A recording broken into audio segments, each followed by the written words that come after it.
Ladies and gentlemen, welcome to the Lunchtime Special Podcast, a show about life, death, and everything in between.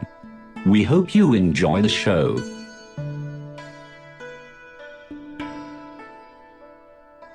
Hello, fellow lunchers. On this week's episode, our good friend Atish will take us on a journey into abstraction and absolute perception. Now sit back, relax, and enjoy the ride.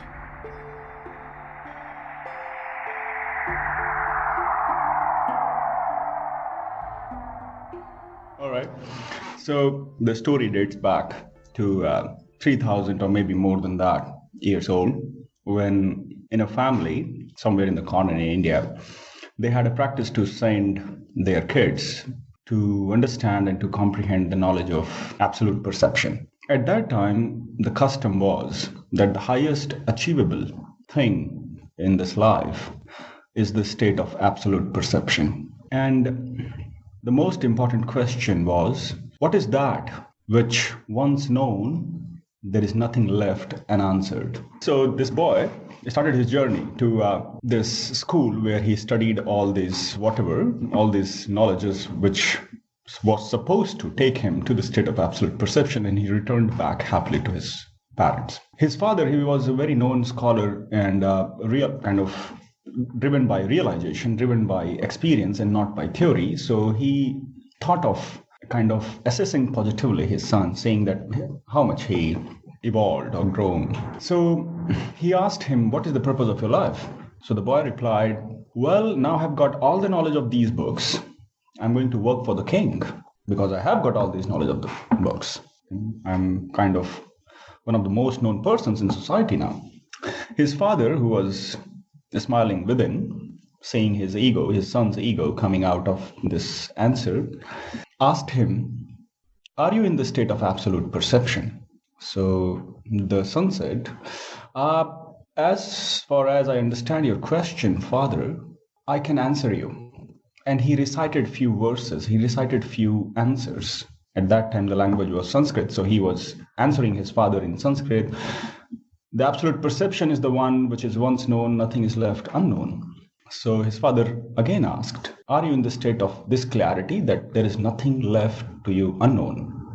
This stuck to the son. The son realized the depth of the question coming from the father, and he humbled. He said to his father, no, father, I am not in that state. My perception, my cognitive abilities, they are not in that state that I see everything clear. Please help me. His father smiled and he said, it's all right. It's beautiful that you are seeing it. Let's go for a walk. They went for a walk in the garden, and then the father indicated the house of the bees, the honey-making place. He indicated his son, can you see the hard work of those bees there? He said, yes, I can see. He said, you know the outcome of this hard work that you get to taste that delicious, delicate, and qualitative honey? He said, yes. And the father asked, do you know how does this form? So the son replied, yep, the bees, they wander around. They go from this flower to that flower, different varieties of flower, and places from where they can actually pick up this element which they bring into their house, and it gets processed due to certain intelligence and becomes honey. Then father said, all right. So my question to you, now I'm giving you a bit of this honey which is being formed here. Can you tell me that what are the various sources from where the raw material was collected from? So the son replied, after thinking a bit, no, I cannot, because it is no more in form of that previous state. It has transformed into some other entity which has its own property and behavior. I cannot reverse engineer or reverse decompose and tell you what are the different flowers from where the juice was collected, those raw material was collected. Then the father replied, in the same way, whatever you see as diverse or different, it stays in the state of difference or diversity till the perception reaches to the state of honey. So the state of absolute perception, or the path of transitioning through this abstraction is that you are reaching to a state where you are no more in duality. The differences all become one because your perception is perceiving them as one. So your perception, no matter what have you been studying, experimenting, validating, as long as you are in the state of differentiating the objects and their underlying intelligences, your perception is still in transition. So the abstraction theory here is that looking at a bit of honey, you cannot see how many flowers they have participated in this play, can you? So when you look at any entity, the degree of abstractions, the degree of stakeholders, in other language, like the degree of elements who have been participating in space and time is beyond your cognitive ability and perception. This was just a fine example of what abstraction is. Now I'm throwing it up to the jury to churn in their consciousness, to churn in their space of mind and intellect, and provide some insights that how this abstraction is playing in each second, in each microsecond, in all realms, in time and space, and transforming from one form of intelligence to the other form of intelligence. And the way it is progressing is that it is actually, from diversity, it is moving towards oneness. For example, take example of rivers. No matter from where it is flowing, it is entering into the ocean. If I give you the water of ocean and ask you, tell me what rivers are actually participating in this water, you cannot explain it. You cannot tell it. So these are the certain examples which kind of tells us from the end point the way abstraction force is playing backward, and which we are not capable of seeing. So here is, board is yours. Well, that reminds me of the saying that you can't step into the same river twice, because its state is always in flux, and it's the combination, as you said, of multiple sources and forming into one thing. But in itself, it's never a permanent, solidified, solid object. It's a river. It's constantly in flow. The other interesting that it reminds me of is that the idea that it's almost like 1 + 1 still equals 1. So you have two things and combine them and you get one entity, one concept, one idea, but you don't actually then perceive the individual constituents that actually form that one thing.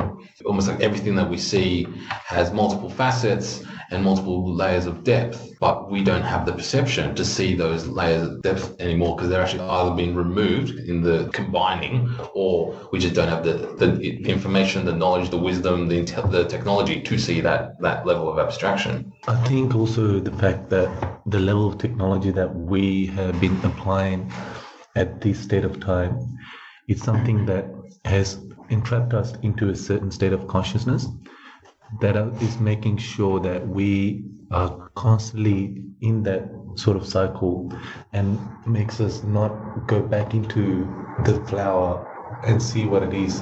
There's that aspect that we need to be focusing a lot more on. I think the fact that the technology in that area plays a crucial role in humans' life, but technology in general, it's a trap in a way that is making you go back into a cycle, which is a never-ending cycle. So there's that in the back of our mind. We always have that there is something better which we need to always focus on.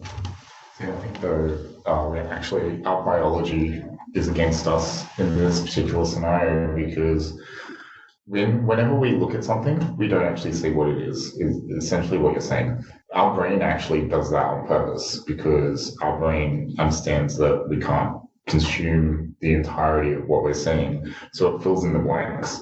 For example, everyone has a blind spot.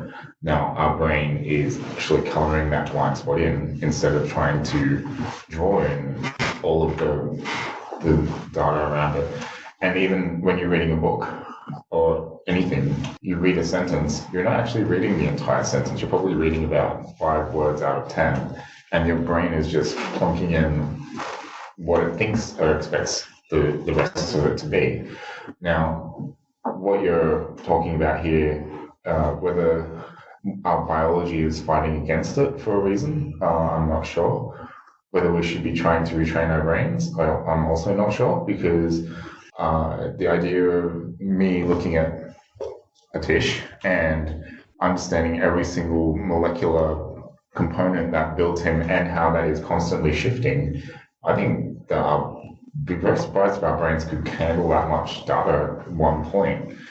Not to mention everything and that's just looking at a tissue. Like if you took in your entire field of vision, plus your hearing, plus senses of touch and taste, that amount of raw data would be phenomenal. And the amount of energy that's going to get pumped into the brain to grab that awareness, certain individuals will not be able to grasp that straight away.